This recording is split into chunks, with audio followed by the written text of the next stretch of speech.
Fala pessoal, tudo bem com vocês?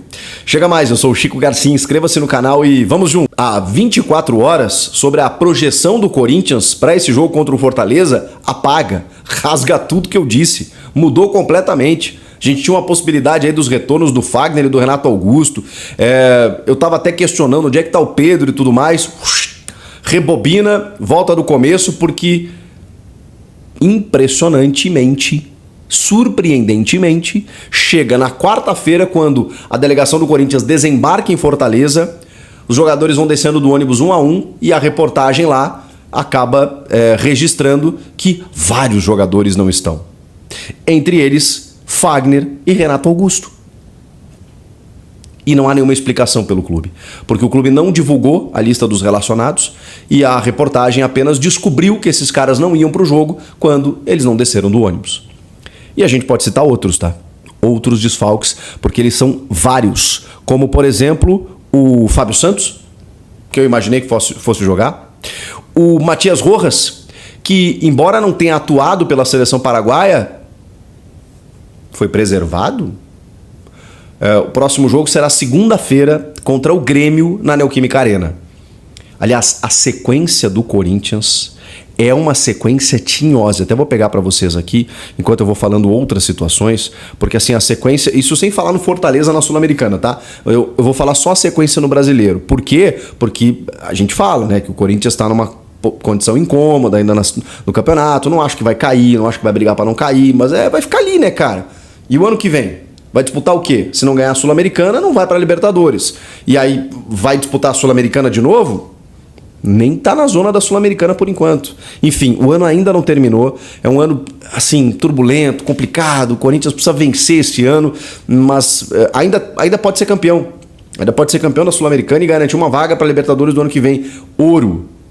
Se isso acontecer, o ano tá salvo. Apesar de tudo que aconteceu. Senão, vai voltar para si, vai ver o que aconteceu de bom no ano e vai tirar muito pouca coisa. Vai tirar algumas revelações de jovens e mais pra frente, até vou fazer um vídeo aqui sobre a minha ideia do Vanderlei Luxemburgo pro ano que vem. Já me antecipando, mas não acho que o Vanderlei tenha que ser descartado, tá? Não como técnico. Acho que ele tem condições de ter boas observações sobre categoria de base, olhar clínico para jogador, mas evidentemente que o Corinthians precisa de um técnico da primeira prateleira. O Luxemburgo já foi esse cara, hoje não é mais, mas ele ainda tem algumas virtudes. Então, como a gente vê em várias equipes aí, o Felipão, né, como coordenador, depois desistiu, né, tá lá no Galo, mas o Paulo Autuori, o próprio Paulo Roberto Falcão no Santos, acho que até não fez um bom trabalho, mas enfim, o Muricy Ramalho no São Paulo, o Abel Braga no Vasco, caras muito experientes, que muitas vezes em outras funções, e eu não tô nem dizendo para ele ser coordenador técnico, ele pode até, sei lá, exercer uma função de olheiro mesmo, né? Porque ele tem olho especialmente para a base. Enfim, fiz um parênteses muito grande aqui no vídeo falando sobre as novidades do Corinthians para esse jogo contra o Fortaleza e me surpreendeu, porque ele não divulgou a lista de relacionados, não vai ter Renato Augusto, não vai ter Fagner, não vai ter Matias Rojas, não vai ter Fábio Santos, já não teria o Maicon, né, suspenso, e também não vai ter o Fausto Vera. E aí, Chico, qual é o time que vai entrar em campo? Bom, tem uma novidade que é o Bruno Mendes, que eu também não contava. O Bruno Mendes, ele não atuou na derrota da seleção uruguaia para a seleção do Equador, pegou um voo já direto para São Paulo, já foi direto para Fortaleza para ser titular da lateral direita, porque o Fagner não está jogando e o Rafael Ramos, né, aparentemente deve estar cortando a grama do CT Joaquim Grava, não é mais utilizado, aquela coisa toda. Então o Cássio vai jogar, o Bruno Mendes na lateral direita, o Gil e o Lucas Veríssimo zagueiros, na esquerda o Matheus Bidu, já que o Fábio Santos não vai. Meio de campo, o Moscardo, como a gente tinha antecipado, pelo menos uma coisa estava certa daquele vídeo, né?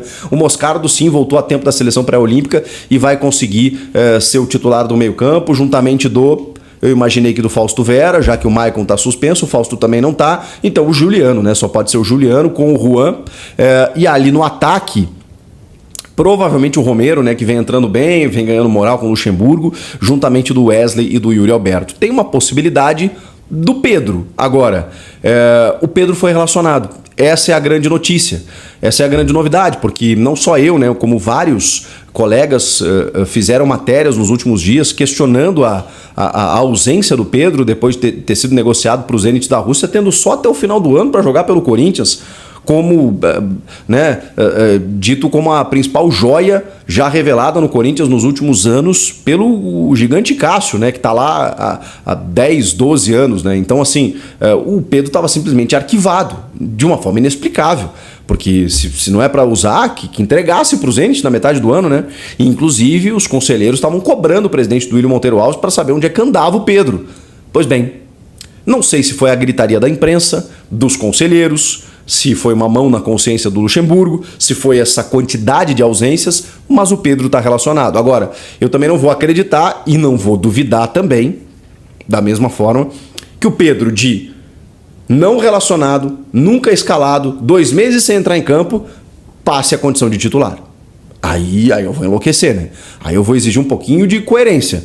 Mas, repito, eu não vou duvidar.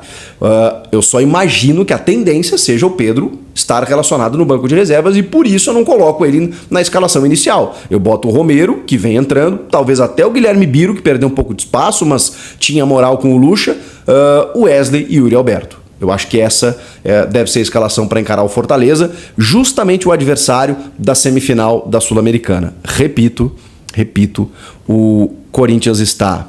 Agora é que os resultados vão mudar, né? Ao longo da rodada, mas com os jogos da quarta-feira, o Corinthians está em 14º, caiu uma posição ainda, 26 pontos, 5 pontos da zona do rebaixamento. Já o Fortaleza, impressionante Fortaleza, né, cara? Como faz campanhas consistentes o tempo inteiro, né, o Fortaleza. Mesmo na semifinal da Sul-Americana, tá lá, 8º colocado, que é uma vaga de Libertadores, ainda é possível, tá se garantindo pelo menos na Sul-Americana, mas tem muito campeonato ainda pela frente. Agora, eu só não consigo entender. O Corinthians está 10 dias sem entrar em campo. Tinha a possibilidade do retorno de alguns jogadores. E, de repente, tem mais desfalques do que teria. É meio inexplicável. E aí, como eu tinha prometido para vocês, a sequência do Corinthians, tá? Fortaleza, o Grêmio, nesse jogo atrasado, acho que da 17ª rodada, se eu não me engano, na segunda-feira na Neoquímica Arena. E aí depois, o Corinthians, na 24ª rodada, recebe o Botafogo na outra sexta-feira. Então, esta quinta Fortaleza, segunda o Grêmio em casa. Na outra sexta, o Botafogo, líder do campeonato, em casa também. Grêmio e Botafogo em casa. 2 jogos duríssimos. E aí, depois, o clássico contra o São Paulo no Morumbi. São os próximos 4 jogos do Corinthians no Brasileiro. Sendo que no meio disso ainda tem a semifinal da Sul-Americana contra o Fortaleza. Fortaleza fora. Grêmio e Botafogo em casa. São Paulo fora. Olha... E os principais jogadores, a gente espera, né, que o Matias Rojas, pelo menos, jogue na segunda-feira. E o Renato Augusto? Será que vai jogar contra o Grêmio? E o Fagner? E a gente não recebe nenhuma explicação. O que vocês acharam de tudo isso? Comentem aqui, inscreva-se no canal e eu volto na próxima. Tchau! Boa tarde, fiel torcedor corintiano. Tudo bem com vocês? É isso aí, meus amigos. Mais uma grande notícia aí que o jornalista Chico Garcia trouxe aí para a nação corintiana, certo? Então é isso, meus amigos, espero que vocês tenham gostado desse vídeo. Se você curtiu esse vídeo, deixe aí seu like, se inscreva no canal, deixe seu comentário. Um forte abraço, até o próximo vídeo, tá bom?